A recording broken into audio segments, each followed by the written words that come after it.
নমস্কাৰ মোৰ পেৰেডি কিচেন চেনেলটোলৈ আপোনালোক সকলোকে স্বাগতম। মই আজি আপেলৰ জেলি বনাম, চাই থাকক হকচোন। এবাৰ মই আপেল কেইটা ধুনীয়াকৈ ধুই নেকাই লওঁ। মই নেকাই ললোঁ, টুকুৰা টুকুৰি কৰি কাটি ললোঁ। মই গেছটো জ্বলাই লৈছোঁ আৰু আপেলখিনি বইল দিলোঁ। কিছু সময় এনেকৈ বইল হৈ থাকক। মই পানীটো শুকাই যাবলৈ দিম, নহ'লে মিঠাটো বেছিয়ে যাব। পানীটো ইয়াতে শুকাই যাওক, গতিকে মই কিছু সময় থাকিবলৈ দিওঁ। ধুনীয়াকৈ সিজি গৈছে। ইয়াৰ ৰসটো ভালদৰে ওলাব, কাৰণ গেলগেলীয়া হৈ গৈছে। ভালদৰে সিজিলেহে তাৰ ৰসটো ভালদৰে ওলাব, গতিকে মই পানীটো শুকুৱাবলৈ দি আছোঁ। একেবাৰে সিজি গৈছে,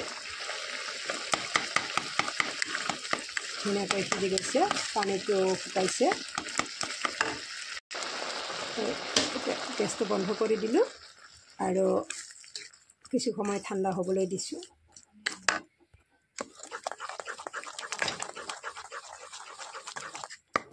এনেকুৱা টাইপৰ হ'ব লাগিব। এইবাৰ ধুনীয়াকৈ এখন চেকানা মই ধুই লৈছোঁ। এই চেকানাখনত মই দি দিওঁ, কাপোৰতো ল'ব পাৰে কিছুমানে, মই চেকানাখনতে লৈ লৈছোঁ। এনেকৈ মই ডাঙৰ চেকানাখনত ৰসটো উলিয়াবলৈ থৈ দিওঁ। কিমান সময় লাগে নাজানো, মই এই প্ৰথম বনাইছোঁ, গতিকে কিমান সময় লাগে মই কৈ দিম বাৰু। এতিয়া এনেকৈ থৈ দিছোঁ। আপেলখিনিত ৰসটো ওলাই গৈছে, ইমান ধুনীয়াকৈ ৰসটো ওলাইছে চাওকচোন। এতিয়া এই ৰসখিনি মই কেৰাহীত দি দিওঁ। কেৰাহীত দি দিলোঁ আৰু মই ইয়াতে চেনি দি দিছোঁ। চেনিটো মই লৰাই থাকিব লাগিব। জুইটো একেবাৰে কম জুই দি মই লৰাই আছোঁ।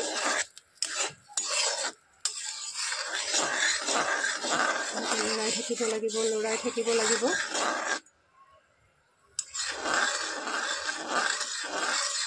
যিমান পাৰোঁ এনেকৈ লৰাই থাকিব লাগিব।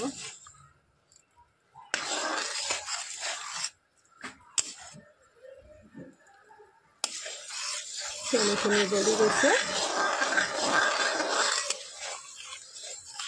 লৰাই লৰাই লৰাই লৰাই এনেকৈ লৰাই থাকিম।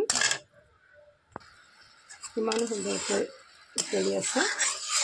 এনেকৈ কম জুই দি উতলাই থাকিব লাগিব আৰু এনেকৈ লৰাই থাকিব লাগিব। যেনৰ কাৰণে দেখাই যোৱা নাই, লৰাই থাকিব লাগিব। মই আপেলখিনি যেতিয়া ৰসটো ওলাবলৈ দিছিলোঁ, তেতিয়া মই আধা ঘণ্টা বা 40 মিনিট তেনেকৈ ৰসটো ওলাবলৈ দিছিলোঁ। আপোনালোকে বেছি সময় ৰাখি দিব পাৰে, কথা নাই কোনো। তেনেকুৱা ৰাতিপুৱা থৈ আবেলিও বনাব পাৰে, তেনেকুৱা কোনো কথা নাই। মই আধা ঘণ্টা ৰাখি দিছিলোঁ, ভালদৰে ৰসটো ওলাই গৈছে। তাৰপিছতে মই বনাবলৈ আহিছোঁ আৰু এতিয়া মই লৰাই থাকোঁ।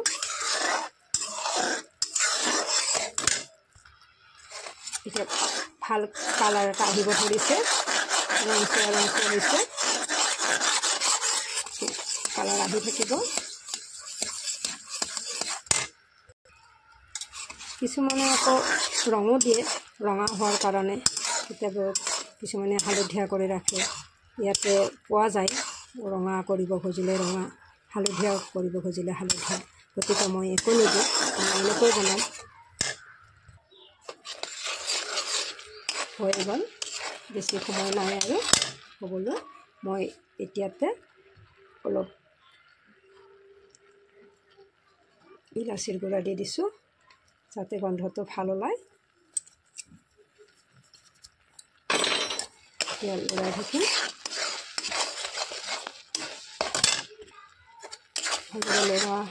লৰাই আছোঁ আৰু হৈ গ'ল। মই গেছটো বন্ধ কৰি দিছোঁ। এতিয়া কিছু সময় ঠাণ্ডা হ'বলৈ দিওঁ। কিছু ঠাণ্ডা হৈছে, মই এতিয়া এটা সাজত ওলাই থ'ম। ধুনীয়া জেলি হৈছে। এতিয়া আপেলৰ ৰৈ যোৱা যিখিনি শিঠা আছিলে, সেই শিঠাখিনিও মই এনেকৈ কেৰাহীত দি দিছোঁ আৰু ইয়াতে মই চেনি দি দিছোঁ। চাওঁ বাৰু কেনেকুৱা হয়, লৰাই থাকা। মই এনেকৈ লৰাই আছোঁ আৰু ইয়াতে অকণমান নিমখ দি দিছোঁ।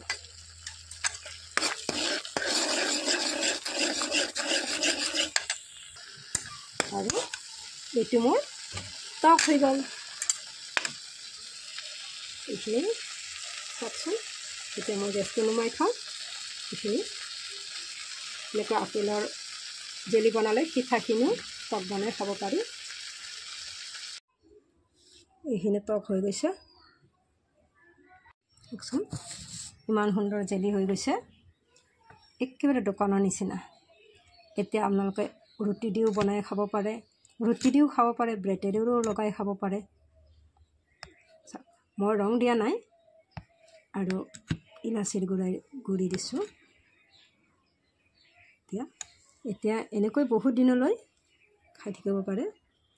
ভিডিঅ'টো ভাল লাগিলে লাইক, শ্বেয়াৰ, কমেণ্ট কৰিব। আজিলৈ বাই।